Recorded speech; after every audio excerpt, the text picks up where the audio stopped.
I've seen some impossible things in my life. A triple rainbow after a hurricane. A perfect royal flush in Vegas.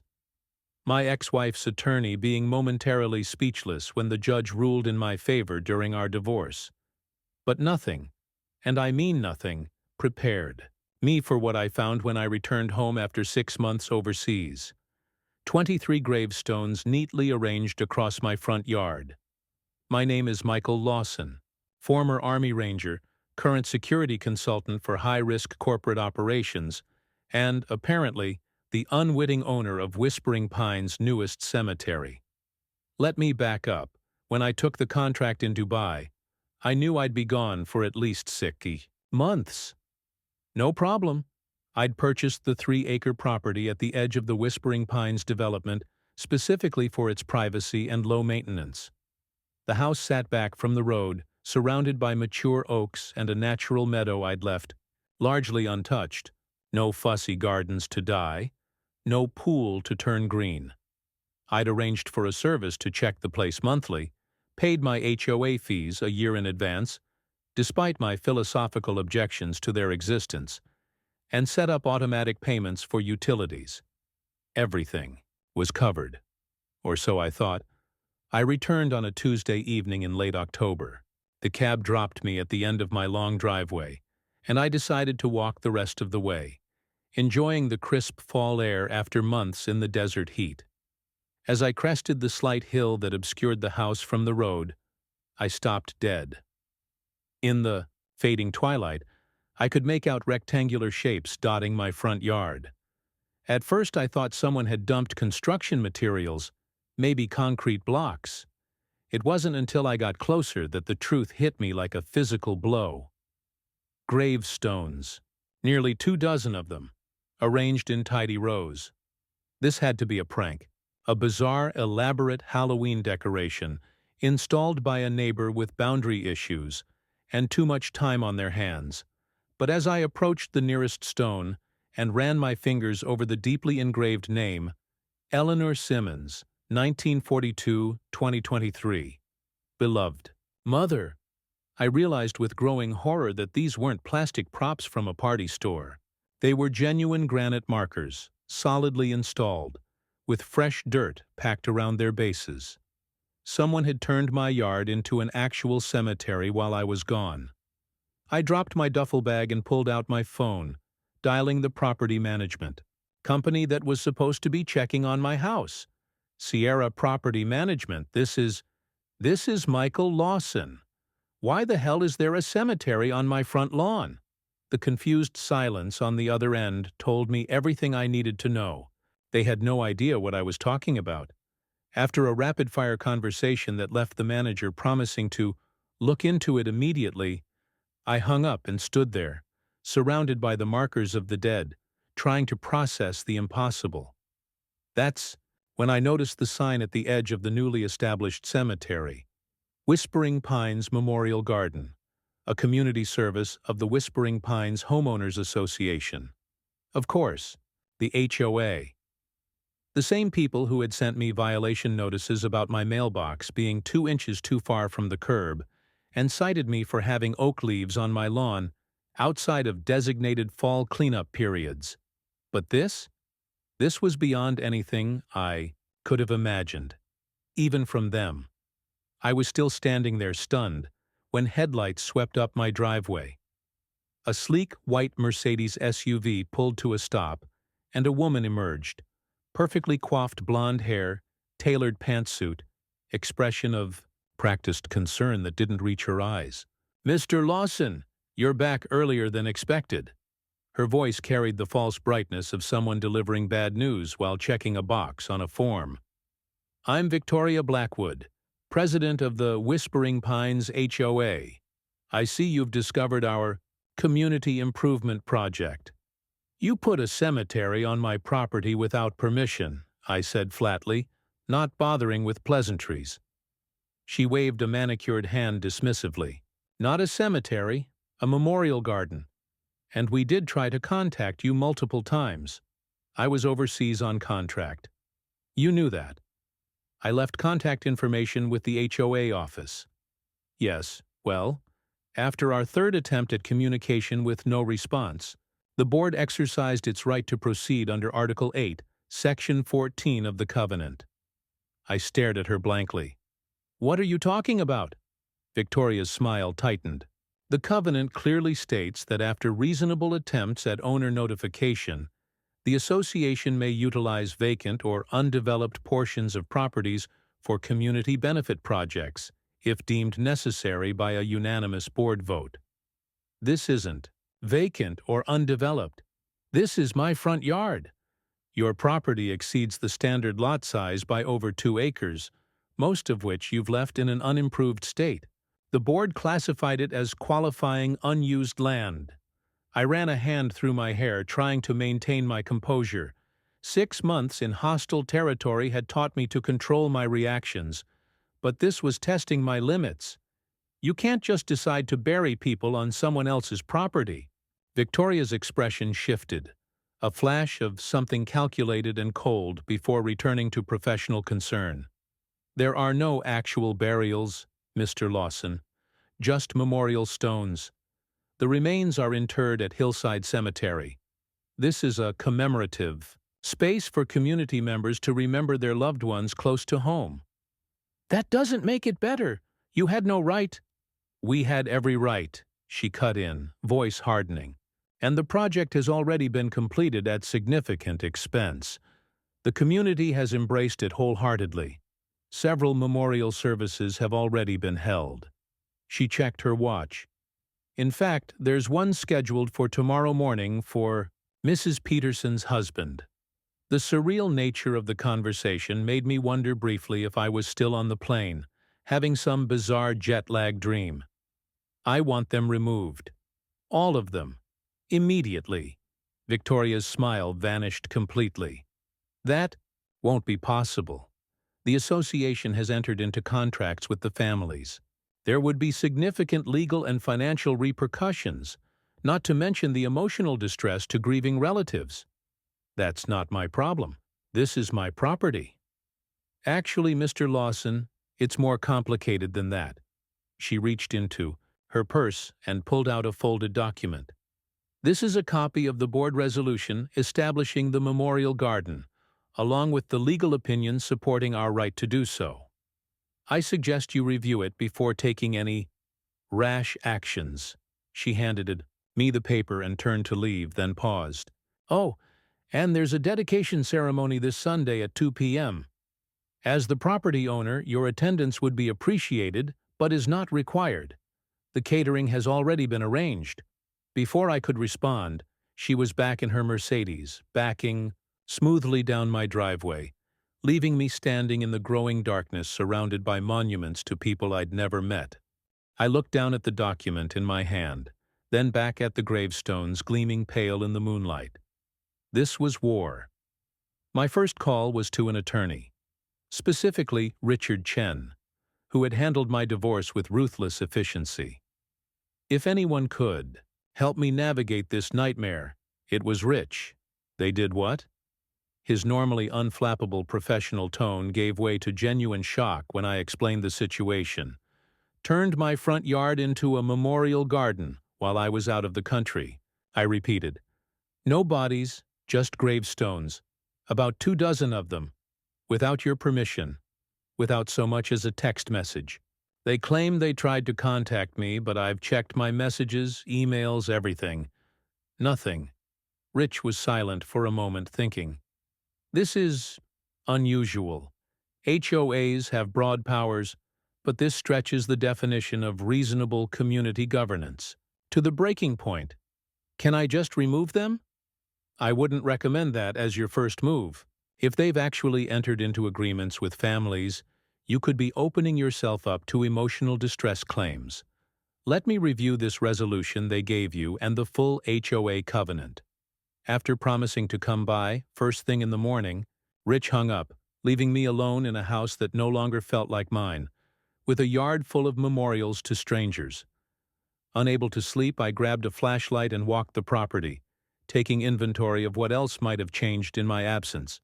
The gravestones were confined to about half an acre of my front meadow, now landscaped with stone paths, benches, and tasteful lighting that I noticed was wired to my electrical panel. They'd even installed a small fountain in the center, burbling quietly in the darkness. I was so focused on documenting the invasion that I almost missed the sound of a car approaching slowly. Lights off. Instinctively, I killed my flashlight and moved behind a tree, watching as a dark sedan pulled to a stop at the edge of my property. A woman emerged, middle-aged and ordinary-looking, nothing like Victoria with her polished appearance. She carried a small bouquet of flowers and moved with the careful steps of someone navigating unfamiliar terrain in the dark. I watched as she made her way to one of the stones, placed the flowers before it, and then stood silently for several minutes. Her shoulders shook slightly. She was crying. This complicated things. Whatever game Victoria and the HOA were playing, there were real people with real grief caught in the middle. I remained hidden until the woman returned to her car and drove away, then approached the stone where she'd left the flowers. Thomas Reynolds, 1975-2023, forever in our hearts. The dates indicated he'd died just a few months ago, while I was away, while my property was being repurposed without my knowledge. The next morning, Rich arrived with his paralegal in tow, both looking grimly professional as they surveyed the memorial garden. "This is even more extensive than you described," Rich said, photographing the layout. "They've done professional landscaping, installed lighting, irrigation. This wasn't a weekend project. This took planning and significant investment, which means they won't give it up easily," I concluded. "Exactly. I've reviewed the covenant language they're citing. It's creatively interpreted, to put it mildly. The provision they're using was intended for temporary community needs: emergency water retention during floods, equipment staging during natural disasters, that sort of thing. Not permanent installations, and certainly not something as significant as a memorial site. So I can have them removed?" Rich hesitated. "Legally, yes, you have the right. But strategy matters here. The HOA has created a situation where you'll be cast as the villain if you simply bulldoze what grieving families now see as a sacred space. So what do I do? Just accept that half my property is now a public cemetery? Of course not. But we need to be smarter than they were, more careful. This isn't just a legal battle, it's a public relations war." He glanced at his watch. "There's a memorial service here tomorrow, you said?" "For someone named Peterson. 10 a.m. Rich nodded thoughtfully. "I think we should attend. You want me to participate in this farce? I want you to understand exactly what we're dealing with. See who shows up, how organized they are, whether Victoria and the board are directly involved." He held up a hand to forestall my objection. "Knowledge is ammunition, Michael. You know that better than most." He wasn't wrong. In my security work, intelligence gathering was always the first phase of any operation. Know your adversary before engaging. Fine, but I'm not playing the gracious host. Just observe, and let me do any necessary talking. He surveyed the memorial garden again. "In the meantime, I'll file an emergency injunction to prevent any further additions or services after tomorrow's, and I'll start preparing the formal complaint." As Rich and his paralegal continued documenting the intrusion, I noticed something odd about the layout of the stones. They weren't arranged randomly or even in simple rows. There was a pattern to their placement, almost like, "Rich," I called, "look at this from here. Does that arrangement seem strange to you?" He joined me at the edge of the garden, studying the layout. After a moment, his eyes widened slightly. They're positioned to form letters when viewed from above. V and B, Victoria Blackwood's initials. This wasn't just about community service or memorial space. This was personal. But why? The Peterson Memorial Service was a surreal experience. I stood at the periphery, watching as about 30 people gathered around a fresh gravestone at the center of what had been my unspoiled meadow. Victoria officiated with practiced solemnity, speaking about community bonds and eternal remembrance. She pointedly ignored my presence, though several attendees cast curious and occasionally hostile glances my way as Rich discreetly took photos and notes. After the service, as people began to disperse, an elderly man approached me. His face was deeply lined, his eyes red-rimmed from recent tears. "You must be the property owner," he said, extending a gnarled hand. "Frank Peterson. My Margaret is the one they were honoring today." I shook his hand, uncertain how to respond. This man had just memorialized his wife in a ceremony on my land without my permission, but his grief was genuine. "I'm sorry for your loss," I said finally. 52 years we had together." His voice wavered. "When she got sick, she worried about where she'd be laid to rest. The plots at Hillside Cemetery were so expensive and so far from home. Then Mrs. Blackwood told us about this new community memorial garden, how Margaret could be remembered. Right here in the neighborhood where we'd lived for 30 years. He gazed around at the landscaped space. "It's beautiful, peaceful. Margaret would have loved it." The knot in my stomach tightened. "Mr. Peterson, I need to tell you something. I never—" Rich appeared at my elbow, smoothly interrupting. "Mr. Peterson, we're deeply sympathetic to your situation. Would you mind telling us more about how the memorial garden was presented to you? The process, the paperwork, that sort of thing?" As Frank Peterson explained the arrangements, the surprisingly reasonable fee, the selection of the stone, the assurances from Victoria that everything was properly authorized, a clearer picture emerged. The families had no idea their memorial site existed in a legal gray area. They believed everything was legitimate and permanent. By the time he finished his story and walked away, I felt physically ill. "They're charging them," I said quietly to Rich. $3,000 per memorial, plus annual maintenance fees, which means the HOA has collected roughly $70,000 just from the initial placements, Rich calculated. Plus ongoing revenue. This isn't just about converting your property, it's a profit center. Using people's grief as a business opportunity. The disgust in my voice was evident. "While making me look like the bad guy if I object." "Precisely." Rich's expression hardened. "But they made a critical mistake.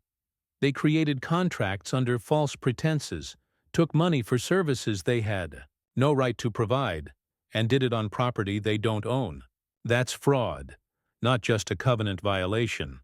As the last of the mourners departed, Victoria approached us, flanked by two other women I recognized from HOA meetings before my deployment: Elizabeth Winters, the vice president, and Patricia Donovan, the enforcement committee chair. The triumvirate of suburban tyranny. "Mr. Lawson," Victoria said coolly, "I trust you found the service moving." "I found it illuminating," I replied. "Especially the part where you've been charging grieving families for memorial spaces on property you don't own." Her smile didn't waver. "The association manages the community's common resources responsibly. The memorial garden is a self-sustaining amenity that serves a genuine need." "It's a fraudulent scheme," Rich interjected, "and we've filed for an emergency injunction to halt any further services or placements pending legal review." Elizabeth Winters stepped forward, her thin face pinched with displeasure. "We anticipated your hostility, Mr. Lawson.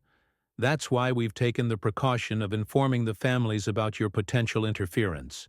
They're prepared to defend their loved ones' memorial spaces." "You're using them as human shields," I said, anger rising. "They have no idea you've misled them," Patricia Donovan sniffed dismissively. "The community has embraced the memorial garden wholeheartedly. The petition supporting its continuation already has over 200 signatures, virtually every household in Whispering Pines. Signatures based on a fraudulent premise don't carry legal weight," Rich noted. Victoria's expression hardened, the veneer of congeniality falling away. "This garden stays, Mr. Lawson.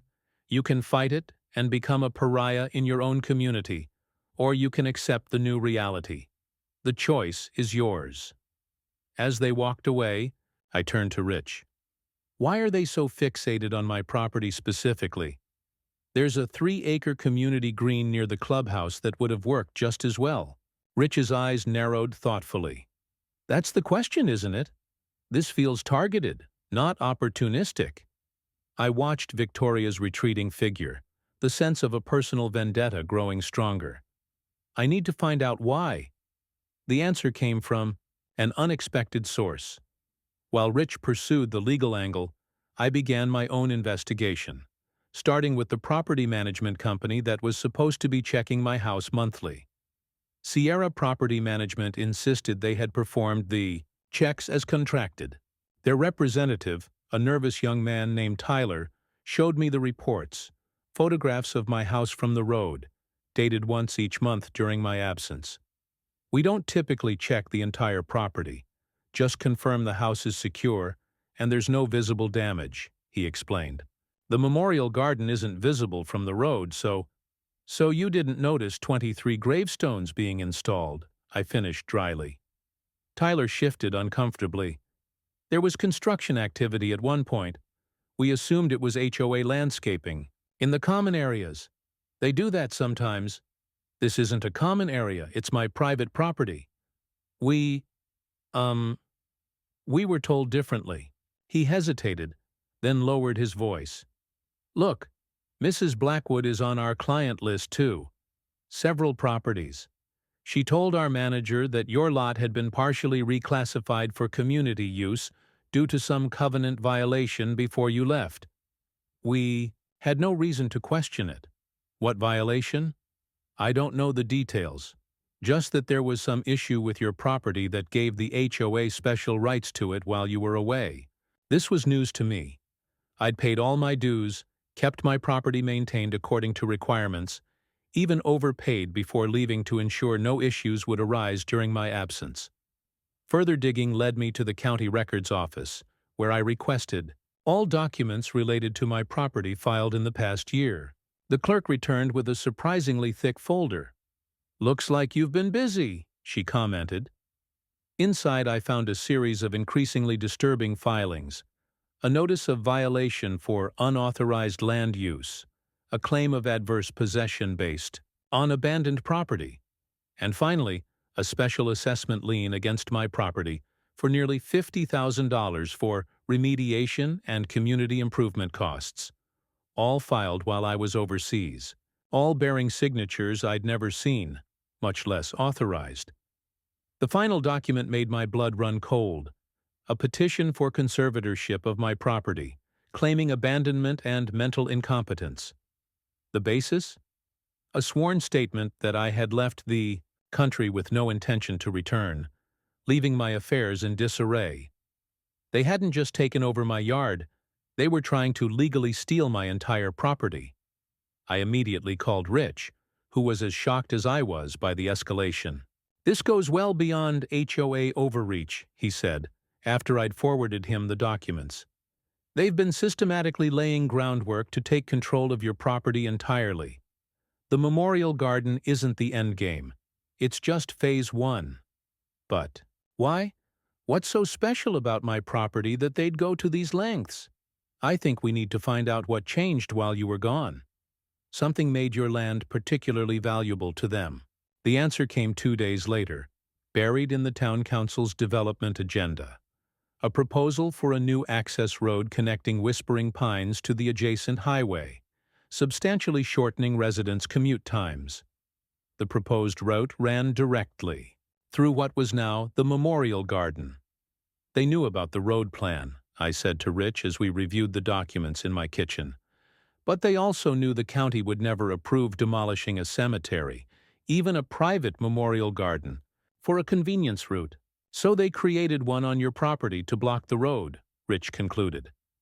"But why would Victoria want to block a road that would benefit the community and likely increase property values?" The final piece fell into place when we discovered that Victoria owned substantial property on the opposite side of the development, property that would dramatically increase in value if an alternative road route was approved there instead. It was breathtakingly calculated. Use my absence to create a memorial garden that would block the planned road, forcing the alternative route that would enrich her personally, while simultaneously setting up legal mechanisms to potentially take control of my entire property. And, if I fought back, I'd be the monster destroying a sacred space for grieving families. So what do we do? I asked Rich. Even with proof of their scheme, removing those memorials makes me look heartless. Rich thought for a moment. We need to separate the families from the HOA. Make it clear who the real villains are. I looked out my kitchen window at the memorial garden now with its 24th edition from the Peterson service. I think I know how. The emergency community meeting I called 3 days later was standing room only in the Whispering Pines clubhouse. Families with loved ones in the memorial garden, other homeowners, and the entire HOA board, including a visibly furious Victoria, filled the space. Rich had advised against this approach, preferring to let the legal process work, but I knew, from experience, that sometimes the direct assault was the only way forward. "Thank you all for coming," I began, standing at the podium we'd set up. "I know many of you have questions about the future of the memorial garden on my property, especially in light of the injunction my attorney has filed." Murmurs rippled through the crowd, some hostile, others concerned. Let me be clear. I have nothing but respect for the families who have placed memorials there. My issue is not with you, but with the HOA board that deliberately misled you and violated my property rights while I was serving overseas. Victoria stood up. "Mr. Lawson, this meeting was not authorized by the board. Considering the board's recent activities, I don't recognize their authority to determine who can speak." "To the community," I cut in sharply. "Please sit down, Mrs. Blackwood. Your turn will come." To my surprise, she complied, though her expression promised retribution. I continued. "While I was away, the HOA not only established this garden without my permission, but they filed false documents claiming I had abandoned my property, attempted to place it under conservatorship, and even forged my signature on multiple legal documents, all of which my attorney is addressing with the district attorney's office." I let that sink in before delivering the key revelation. But the question is why? Why my property specifically? The answer lies here. I unveiled a large map of the development showing the proposed road routes, including Victoria's properties that would benefit from the alternative path. The memorial garden was never about serving the community. It was about blocking a road project that would have benefited everyone except Mrs. Blackwood, who owns property along the alternative route that would skyrocket in value if that option were chosen instead. The room erupted in shocked conversations as I laid out the evidence.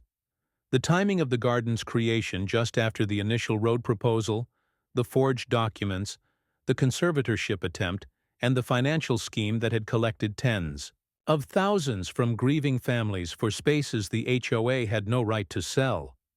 Frank Peterson stood up, his voice quavering with anger. "Are you saying my Margaret's memorial is just some pawn in a real estate scheme?" "I'm afraid so, Mr. Peterson, and I'm deeply sorry you've been caught in the middle of this." Victoria finally pushed her way to the front, face flushed with rage. "These are baseless accusations. The memorial garden was created to serve a genuine community need." "Then why charge for it?" called a voice from the crowd. "My sister paid $3,000 for her husband's stone," another resident stood. "And why wasn't this presented to the full association for a vote? The first we heard about it was after it was already established." The mood was shifting palpably, anger redirecting from me to the board. Victoria attempted damage control, her voice taking on a wounded tone. "The fees merely cover maintenance costs. This is a shameful attempt by Mr. Lawson to distract from his desire to destroy a sacred space for his own convenience." That's when I played my final card. "I have no intention of destroying the memorial garden," I announced. "In fact, I've already filed paperwork to officially designate that portion of my property as a permanent memorial space, with perpetual right of access for the families involved." This silenced everyone, including Victoria. "However," I continued, I'm doing this directly with the county, creating a proper legal framework that protects the families without enriching the HOA. There will be no more fees collected by the board, and I'm establishing a trust to maintain the space in perpetuity, funded by a lawsuit against the board members who orchestrated this fraud. Rich handed out copies of the preliminary paperwork showing my plans. The families with memorials in the garden looked relieved and grateful. The other homeowners seemed impressed by the solution. Only the board members, particularly Victoria, appeared devastated as their scheme collapsed around them. Additionally, I said, I've proposed an alternative route for the access road that uses a small portion of my remaining property, avoiding the memorial garden entirely while still providing the community benefit. Unlike some, I don't place my personal financial interests above my neighbor's needs. The meeting dissolved into chaos after that. Several homeowners called for the board's immediate resignation. Others demanded refunds of the memorial fees. Victoria and her allies retreated quickly, faces grim. Frank Peterson approached me afterward, tears in his eyes. "Thank you for not disturbing Margaret's memorial. I couldn't bear the thought of losing that connection." Mr. Peterson, your wife's memory was never the target. Only the people who exploited your grief for their own gain. The aftermath unfolded faster than I expected. Within a week, Victoria, Elizabeth, and Patricia had resigned from the board, following threats of criminal charges for the forgery and fraud. The district attorney was reviewing the case for possible prosecution. The county approved my proposal for the memorial garden's permanent protected status, and the families received refunds of their fees from the HOA's insurance policy, which covered board malfeasance.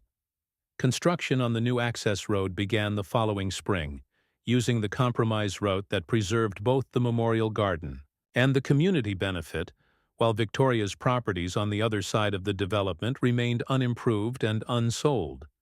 I still walk through the memorial garden occasionally, now properly landscaped and maintained by the trust I established. It's peaceful in a way I never expected, not because of any spiritual connection to the strangers memorialized there, but because it represents a battle against exploitation that ended in something resembling justice.